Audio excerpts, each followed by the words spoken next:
हमारी आज की कहानी है अच्छे कर्मों का फल। मीरा नाम की एक बहुत ही दयालु लड़की थी। मीरा के जन्म के बाद ही उसकी माँ की मृत्यु हो गई थी और कुछ ही दिनों में उसके पिता की भी मृत्यु हो गई। मीरा अपनी दादी के साथ अपने छोटे से घर में रहती थी। जब भी मीरा किसी को परेशानी में देखती, उसकी मदद करने की कोशिश करती। एक दिन मीरा जंगल की ओर जा रही थी। रास्ते में उसने एक बूढ़े व्यक्ति को भीख मांगते देखा। मीरा के पास एक बिस्कुट का पैकेट था जो उसने उस बूढ़े व्यक्ति को दे दिया। बूढ़े आदमी ने कहा कि बेटी, अगर तुम मुझे यह दे देगी तो खुद क्या खाएगी। मीरा ने बोला कि बाबा, मैं कुछ ना कुछ खा ही लूँगी, मेरा घर पास में ही है। फिर मीरा आगे चली तो उसने देखा कि एक छोटा बच्चा नंगा घूम रहा है। मीरा ने अपनी जैकेट उसे दे दी पहनने के लिए और अपने जूते भी। छोटा लड़का बोला, दीदी, अगर तुम मुझे यह जैकेट और जूते दे दोगी तो तुम्हें ठंड लगेगी।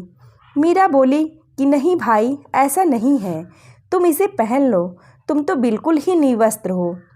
चलते चलते मीरा घने जंगल में पहुंच गई, जहां वह आसमान की ओर देखकर बोलने लगी, हे भगवान, तुमने मेरे जन्म से ही मेरे माँ बाप को छीन लिया। ऐसा क्यों किया तुमने? मैं हमेशा सबकी मदद करती हूँ, यह सोचकर कि शायद मेरे इन कर्मों से कुछ अच्छा हो जाए। इतने में ऊपर से एक आकाशवाणी हुई।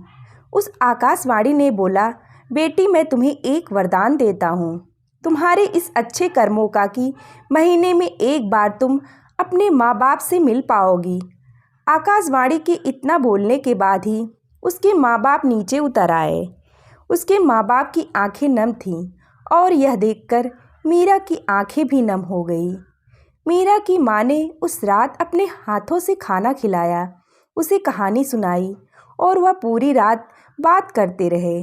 और जब सुबह हुई तो उसके माँ बाप ने उसे समझाया कि बेटा, अपने घर आराम से जाना, और उन्होंने मीरा को खेलने के लिए कुछ खिलौने भी दिए।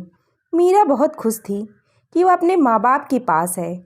कुछ ही समय पश्चात उसके माँ बाप आकाश की ओर चल दिए और मीरा भी अपने घर को वापस आ गई। अब मीरा और भी अच्छे से सभी की सहायता करती और हर महीने अपने माँ बाप से भी मिलती थी। मीरा इस बात से खुश थी कि महीने में एक बार तो वह अपने माँ बाप से मिल सकेगी ही, उनसे बात कर सकेगी और उनके साथ रह सकेगी। दोस्तों, हमें इस कहानी से यह सीख मिलती है कि अगर हमारे कर्म अच्छे होंगे तो ईश्वर भी हमारी सहायता करेगा। इसीलिए हमेशा अच्छे कर्म करो।